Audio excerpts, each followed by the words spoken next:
Starting with the greatest name of Allah Almighty, He peace be to Allah, Lord of the world.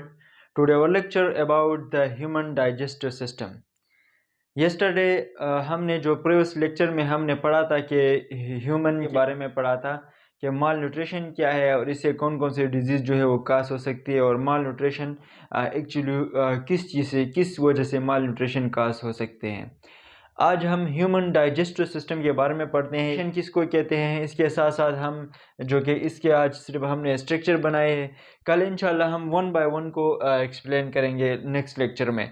Like stomach किसको कहते हैं, इसके function क्या है, ये सारे हम जो है नेक्स्ट लेक्चर में नंबर वाइज जो कि वन बाय वन एक्सप्लेन करते हैं। आज हमने सिर्फ स्ट्रक्चर के बारे में पढ़ेंगे कि ह्यूमन के डाइजेस्टिव सिस्टम के स्ट्रक्चर क्या है, किस तरह फूड जो कि ह्यूमन फूड गेन करते हैं, फूड लेते हैं, गल्फ करते हैं, इसके बाद जो कि आगे डाइजेस्टिव सिस्टम जो कि स्टोमक तक लेके सप्लाई होती है, जिसकी वजह से फूड जो कि स्टोमक तक आते हैं। आज ये हम सारे पढ़ते हैं ह्यूमन डाइजेस्टिव सिस्टम में।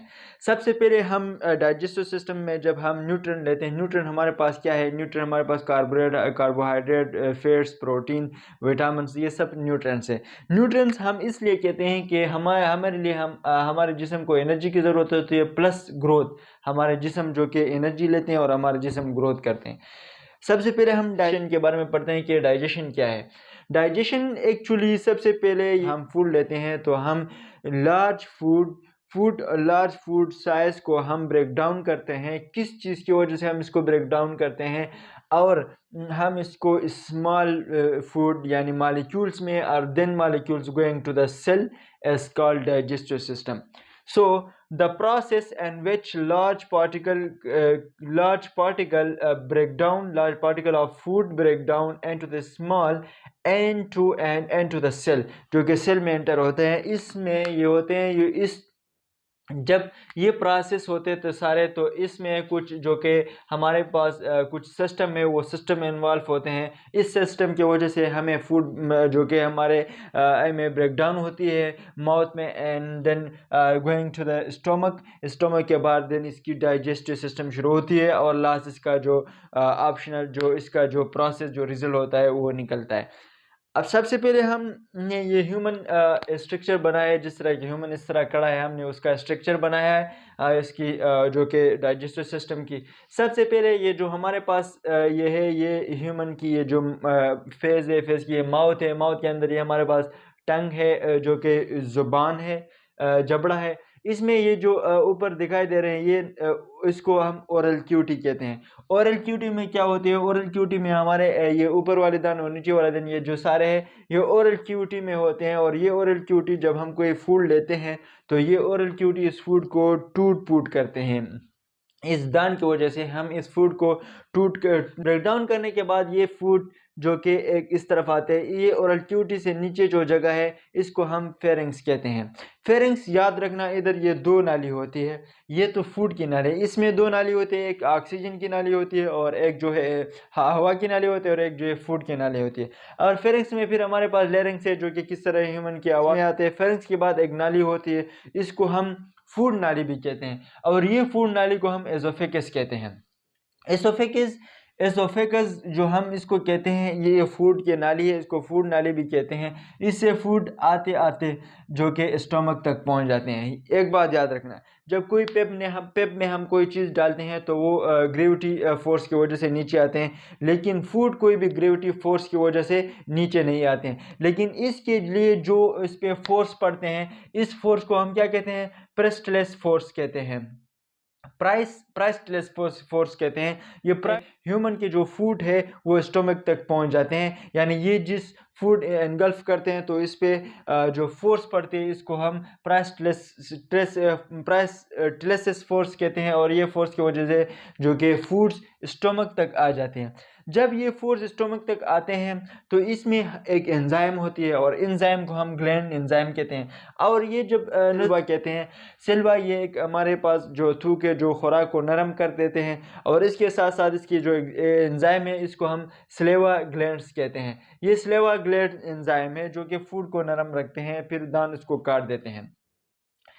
ये ह्यूमन के अंदर ये छोटे छोटे ये जो पॉइंट्स है, इसको क्या ग्लैंड है, ये एंजाइम है जो कि अंदर एसिडिक माहौल होते हैं फूड के, जो कि फूड की टूट फूट होती है एसिडिक माहौल में। एक बात याद रखना, लोग ये कहते हैं कि ह्यूमन जो स्टमक जो होते हैं वो टोटली ब्रेक डाउन करते हैं फूड के। ये टोटली फूड के ब्रेक डाउन नहीं करते हैं, इसलिए नहीं करते हैं कि ये फूड स्टोर भी करते हैं। ये digestion plus store plus digestion है, यानी ये फूड को स्टोर करते हैं। जिस तरह के आपके जेब में, जिस तरह के पॉकेट में जो मनी है आप जेब में रखते हैं, जब कोई ज़रूरत होती है तो आप इसको यूज़ करते हैं, फिर अपना जो काम चलाते हैं। इस तरह स्टमक जो कि वो थोड़ा सा फूड को डाइजेशन करते हैं, अदरवाइज ये अदर फूड को स्टोर करते हैं। जब ह्यूमन को भूख लगते हैं तो वो फूड फिर यूज़ होते हैं।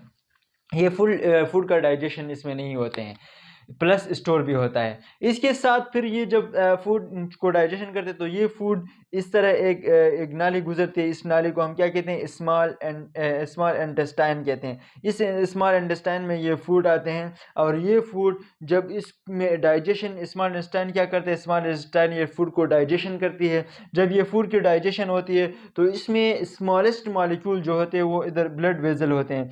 ये क्या है, ब्लड वेजल है। ये फूड जब छोटे मॉलिक्यूल जो है वो ब्लड वेजल में चले जाते हैं, या वो ब्लड वेजल जो है होते हैं वो इस मॉलिक्यूल्स को सेल में लेके जाते हैं। हमारा मेन मकसद ये है कि किस तरह फूड जो कि वो सेल में ज़रूरत इसको होती है, तो ब्लड वेजल से फूड सेल में जाते हैं। इसमें कुछ फूड इस तरह होते हैं वो जो कि सख्त होते हैं, वो डाइजेशन इसकी नहीं होती है, तो वो ये जगह पे आती है, और ये जगह जो है ये रिंग रिंग की तरह होते हैं, ये स्मॉल इंटेस्टाइन है। जब ये स्मॉल इंटेस्टाइन में ये एक जगह पे आते हैं, इस जगह को हम सीसम कहते हैं, सिकम कहते हैं। इस जगह से फिर ये फूड जाते हैं। इस फूड में क्या होता है, इस फूड में वाटर भी होता है और फूड भी होता है, लेकिन सख्त फूड होता है। तो इस वाटर को ये स्मॉल इंटेस्टाइन का जो फंक्शन है वो डाइजेशन है, लेकिन लार्ज इंटेस्टाइन का जो फंक्शन है वो क्या है, वो रीअब्जॉर्प्शन है। या यहाँ पे जो वाटर है, इधर भी हमारे पास वेजल ब्लड होते हैं इधर साइड पे, तो इस वाटर को वेजल ब्लड में लेके जाते हैं, और वेजल ब्लड जो कि इस वाटर निकालते हैं वेजल ब्लड में जाते हैं। कोई सम टाइम ये फूड जो कि इतना पानी इधर से रीअब्जॉर्प्शन होते हैं, तो इसमें कोई जो पानी नहीं रहता है, और ये फूड सख्त होते हैं, तो बंदे को जो कि इसका जो फेसल नहीं आते हैं, इसकी ज़रूरत नहीं होती है, तो ये ज़्यादातर सख्त भी होते हैं। बाज़ दफ़ा ये जब वाटर निकलते हैं तो इसे जो वेस्ट फिजल है, जो वेट फिजल जो वो आते हैं, ये इसका कोलोन हिस्सा है, ये इंटेस्टाइन का सीसम, इसका जो है रेक्टम है, ये भी रेक्टम इंटेस्टाइन का हिस्सा है। एक बात याद रखना, ये इधर जब ये एक छोटी सी नाली होती है, इसमें जब फूड जाते हैं तो लोग कहते हैं कि इसका अपेंडिक्स हुआ। तो इधर से जब फूड, ये छोटी नाली बंद होती है, जब ये खुली होती है तो इसमें फूड जाते हैं, तो अपेंडिक्स का फिर ऑपरेशन होते हैं, और ये नाली काट देती है, इधर बंद कर देते हैं। ये अपेंडिक्स, इसको हम क्या कहते हैं, अपेंडिक्स कहते हैं। जब ये जो वेस्ट फेसल आ जाएगा, जब वेस्ट फेसल ये इधर आएंगे, तो ये फेसल इसमें इसकी जो है इसकी वेल फेसल होते हैं, इसमें इसकी बुई जो होते हैं, स्मेल होते हैं, वो इसलिए होते हैं कि इधर बैक्टीरिया जो है कि इधर फंक्शन में इसका बैक्टीरिया के फूड के जो सख्त फूड होता है, इसकी डाइजेशन बैक्टीरिया करती है, इसलिए बैक्टीरिया जो डाइजेशन होती है, इसलिए इसकी स्मेल भी ज़्यादा होती है।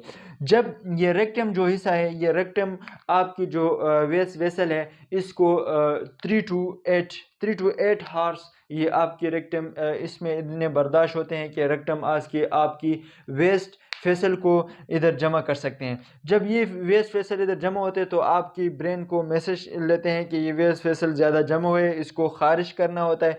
जब जब ये इधर ज़्यादातर जब पानी रहता है, तो इधर पानी ज़्यादातर रहता है, तो इसको हम डायरिया कहते हैं। इधर मैंने लिखा है, ये डायरिया क्या होता है कि बंदा बार बार जो है वॉशरूम पे जाते हैं, वॉशरूम में बार बार वॉशरूम को जाते हैं डायरिया की वजह से।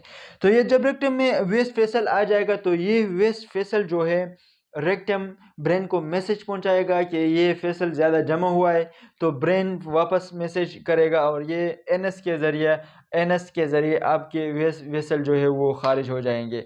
ये ब्रेन तक मैसेज लेके जाना और वापस मैसेज आना, ये जो सिस्टम आपकी वेसल जो खारिज होते हैं ये इस सिस्टम प्रोसेस में, इसको हम कहते हैं डिफिकेशन। इसको हम डिफिकेशन कहते हैं, इस अमल को हम डिफिकेशन कहते हैं। ये थे हमारे पास ह्यूमन डाइजेस्टिव सिस्टम, यानी किस तरह ह्यूमन फूड लेते हैं और इसकी स्टोमक की डाइजेशन सिस्टम है, फिर इस किस तरह स्टोमक इसको डाइजेस्टिव सिस्टम करके स्मॉल इंटेस्टाइन में एंटर करता है, एंड स्मॉल इंटेस्टाइन इसको फिर डाइजेशन करके लार्ज इंटेस्टाइन में एंटर करता है, लार्ज इंटेस्टाइन इसको फिर जो है एब्जॉर्शन करके पानी से एब्जॉर्ब करके किस तरह जो कि ये रेक्टम तक पहुंचाते हैं, और रेक्टम में किस तरह रेक्टम इसको बर्दाश्त करके फिर जो कि इसको मैसेज ब्रेन को देते हैं कि ये फूड जो है ज़्यादा जमा हुए, तो इसको खारिज करने के लिए फिर जो एनएस के ज़रिए ये खारिज होते हैं। ये थे हमारे पास जो कि ह्यूमन डाइजेस्टिव सिस्टम। कल इंशाल्लाह हम स्टमक के बारे में अलग एक्सप्लेन से पढ़ेंगे।